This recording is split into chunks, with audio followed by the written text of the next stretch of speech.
El peritaje de las armas de fuego. En primer lugar, aclaremos algunos términos. ¿Qué es un arma? En general, es todo objeto, ingenio, instrumento, máquina, destinada a atacar a un contrario o defenderse de él. Actualmente se habla de arma impropia, ya que no ha sido construida con ese fin. ¿Y qué es un arma de fuego?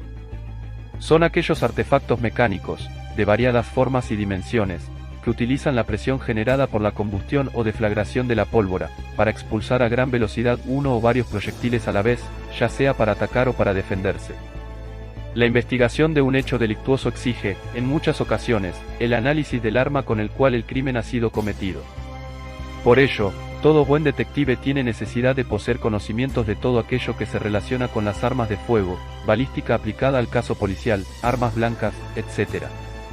El primer problema que se le presenta al detective ante un crimen cometido que él debe investigar, es comprobar si el arma que se utilizó para cometerlo es justamente la que fue hallada en el lugar del hecho o, en el caso de que no fuera hallada arma alguna, determinar la naturaleza de esta para poder orientar la investigación una vez conocido el tipo de arma empleada.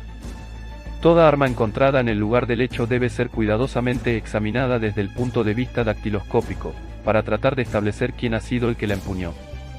Dicho esto, ahora sí, aprendamos con un caso práctico.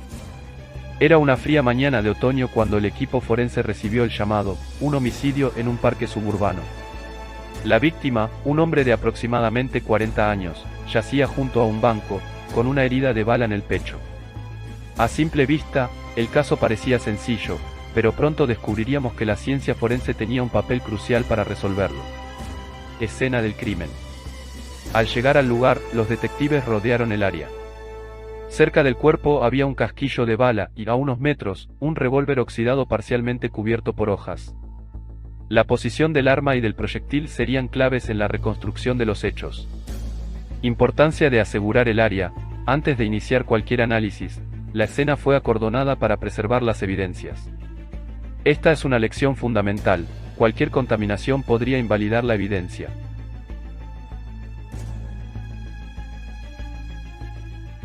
Análisis inicial. Los peritos balísticos comenzaron con el levantamiento del arma y del casquillo.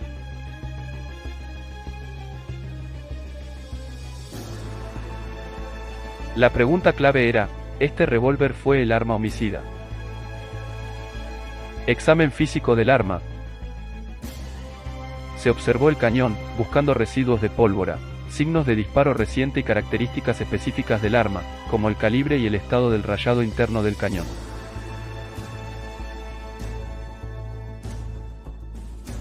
Recolección del casquillo y proyectil. Con sumo cuidado, se extrajo el proyectil alojado en una viga cercana. Esto permitió conservar las deformaciones producidas por el arma, fundamentales para el análisis comparativo. El laboratorio balístico.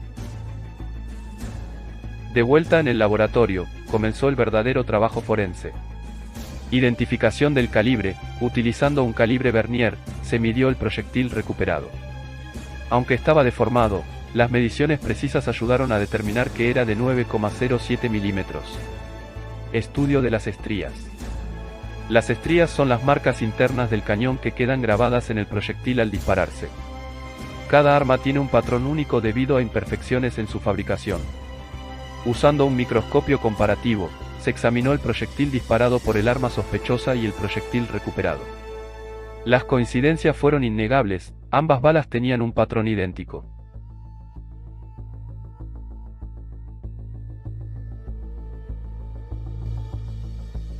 Análisis del casquillo. Huellas del percutor. Se estudió la marca dejada por el impacto del percutor. La posición y forma coincidían con el arma encontrada en la escena. Huellas del extractor y obturador. Estas marcas, presentes en armas automáticas, confirmaron que el casquillo provenía del revólver hallado. Hoy les mostraré cómo los analistas forenses determinan la trayectoria de una bala. En este episodio, aprenderemos los métodos que utilizan los expertos para investigar una escena de tiroteo, aumentando la complejidad con cada paso. Las armas de fuego se utilizan en muchas escenas del crimen, por lo que analizar la evidencia que queda es muy importante. Antes de que podamos comenzar a trazar la trayectoria de una bala, necesitamos saber algo sobre balística. La balística es el análisis del movimiento de un proyectil. La balística forense se centra en los proyectiles relacionados con las armas de fuego. Hay balística interna, balística externa y balística terminal. La balística interna es lo que sucede dentro de esa pistola. La balística externa es lo que le sucede a esa bala una vez que sale de la boca de esa arma. Y, por último, la balística terminal es lo que sucede cuando esa bala impacta en ese objetivo. Es importante comprender estas tres categorías porque están todas relacionadas. Eso sale del arma, sigue un camino y luego se introduce en una superficie. Cuando testificamos frente a un jurado, tenemos que educarlos. No saben la diferencia entre un cartucho, un casquillo y una bala, y hay tres cosas diferentes. Así que lo que tenemos aquí son cartuchos sin disparar. Estos irían dentro de un arma y luego, cuando se disparan, se separan en diferentes componentes. Así que ahora estamos viendo casquillos de bala. Después de disparar ese cartucho, estos permanecerán dentro del arma o serán expulsados del arma. Cuando se dispara el casquillo, la bala sale del cañón del arma. Esta bala está en perfectas condiciones. Creo que esta bala se disparó en un tanque de agua y se recuperó, por lo que no vemos mucha deformación en ella. Pero sí veo el estriado en esa bala, por lo que sé que se disparó desde un arma. A medida que estas balas alcanzan diferentes objetivos, se deforman de diferentes maneras. Se aplanan, golpean un objeto en ángulo y se abollan, o atraviesan algo blando, como esta bala y esa bala. Y, a veces, cuando estas balas impactan en superficies, se fragmentan. Cuando estamos en la escena de un crimen y tenemos que determinar si tenemos trayectorias balísticas o si tenemos daños balísticos allí, la presencia de una bala, especialmente una bala que ha sido dañada, podría ayudarnos a determinar si ese daño fue creado por una bala o por algún otro medio. A continuación, vamos a mostrar cómo aparecen estas balas en la escena de un crimen. Hemos visto los cartuchos, casquillos y balas, veamos cómo afectan a la escena del crimen. Cuando encontramos daños balísticos en la escena del crimen, primero queremos averiguar si hay un agujero, cuál es la entrada y cuál es la salida. Si miramos alrededor del perímetro de la entrada, vemos una sustancia oscura. Esto es lo que se llama bala. A medida que la bala se desplaza por el cañón, tenemos residuos de disparos quemados y residuos dentro del cañón que se recogen en la bala a medida que se desplaza desde la boca del arma. Y a medida que pasa por nuestra superficie, limpia ese residuo. Entonces, si tuviera una bala que entra por este lado, sale por ese lado, vuelve a entrar en otra superficie y vuelve a salir, podría saber por qué lado entró primero, porque no tiene más residuos que limpiar. Con la salida, podríamos ver aquí que las fibras de la madera van en la dirección de la bala. La madera contrachapada es un poco diferente a la madera maciza, pero con esta o con el metal, veríamos que el sustrato se empuja en la dirección de la salida. El lado de la entrada, lo veríamos empujado hacia adentro. Entonces, cuando miro la entrada del orificio de la bala, puedo decir su direccionalidad. Comprender la direccionalidad es una de las claves para averiguar qué sucedió y cómo sucedió. Lo que veo es la forma parabólica de la bala cuando entra en contacto por primera vez con la superficie. Y sé que viaja de izquierda a derecha debido a esa forma de U. Otra pista de la direccionalidad, para nosotros al mirar esto, está en este orificio de bala, donde la bala en realidad no penetra la superficie, sino que se desliza a lo largo de ella. Primero podemos determinar la direccionalidad observando esa forma de U, esa forma parabólica. Y luego, lo que también notamos es que la forma es muy simétrica en la parte frontal, pero a medida que viaja de izquierda a derecha, se vuelve asimétrica. Entonces, esa bala se deforma a medida que se mueve a lo largo de la superficie, lo que crea este daño asimétrico. Acabamos de hablar sobre la direccionalidad en relación con las entradas y salidas. Ahora vamos a agregarle una capa de complejidad. Entonces, en la puerta del automóvil, podemos ver que las balas provienen de un par de direcciones diferentes. Podemos decir que todas son entradas por la forma en que el metal se deforma en la dirección de la bala. Tenemos orificios de entrada muy circulares aquí, aquí y aquí. Estos disparos vienen bastante rectos, perpendiculares a esa superficie. Con nuestra entrada de orificio de bala que va de derecha a izquierda aquí, sé que va en esa dirección debido a ciertas pistas clave. Lo que estoy mirando es el punto en el que la bala golpea la superficie primero y crea un hombro que se introduce en la puerta del automóvil. Así que otra clave para la direccionalidad. En esta primera entrada de orificio de bala, tenemos un área de pintura preservada justo en el borde aquí, que se llama punto de pinzamiento. El punto de pinzamiento es donde la bala entra por primera vez en contacto con la puerta pintada y preserva esa área y luego, a medida que la bala avanza, en este caso de derecha a izquierda, entrará en la puerta del automóvil y creará daños. Vemos que la pintura se ha descascarado a su alrededor, pero se ha conservado justo aquí, donde está el punto de pinzamiento. A continuación, vamos a calcular los ángulos en los que esta bala entró en la puerta del automóvil.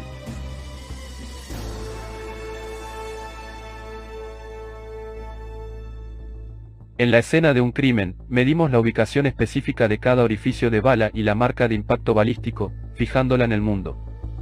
Es decir, desde el suelo hasta el borde de una puerta o una pared. Esto se utiliza con bastante frecuencia en casos de reconstrucción de disparos en los que queremos mostrar de dónde viene esa bala. Por lo tanto, esto puede llevar mucho tiempo. En escenas grandes donde tenemos muchas pruebas, es posible que queramos que alguien que esté recién capacitado en esto haga este tipo de trabajo, porque esto podría llevar horas. Primero, vamos a calcular el ángulo vertical. Usamos un medidor de ángulos o un medidor de ángulos digital para obtener esta medida. Ahora mismo, tenemos una medida de 10 grados hacia abajo. A continuación, vamos a calcular el ángulo azimutal. Es decir, el ángulo de izquierda a derecha o de derecha a izquierda. Lo que queremos hacer es colocar nuestro punto cero de 90 grados. Hay una línea que se alinea exactamente donde la bala golpea la superficie primero. A continuación, vamos a tomar una plomada y, en el lado interior de ese ángulo, la dejaremos caer y la sostendremos junto a nuestro transportador de base cero. Nuestra línea está golpeando el transportador de base cero en algún lugar alrededor de los 23 grados. Documentaríamos esto como viajando de derecha a izquierda 23 grados. Ahora vamos a colocar un láser al final de nuestra varilla de trayectoria para visualizar su trayectoria. Esto se usa con bastante frecuencia en casos de reconstrucción de disparos donde queremos mostrar de dónde viene esa bala. Entonces, para ver esto y documentarlo a través de fotografías, vamos a tener que atenuar las luces. Entonces estoy rociando con un spray a lo largo de la línea. Si lo fotografiara, haría una exposición prolongada, de modo que esto se capturaría a lo largo del tiempo. Otro método para mostrar esta línea de trayectoria sería reflejar la luz hacia la cámara reflejándola en una tarjeta blanca.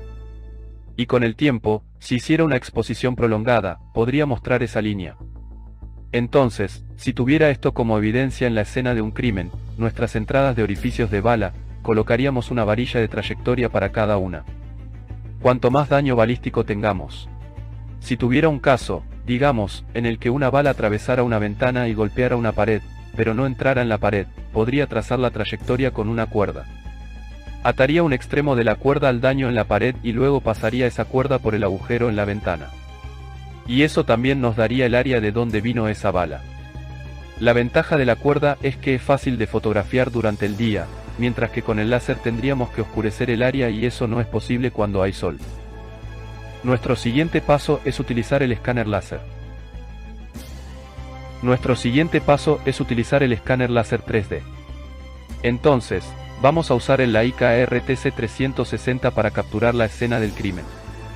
Con el escáner láser y el software Leica, no solo podemos obtener mediciones muy precisas, sino que también podemos obtener los mismos ángulos que calculamos con la varilla de trayectoria. Entonces, vamos a configurar nuestro escáner láser en dos posiciones diferentes y escanear esta escena.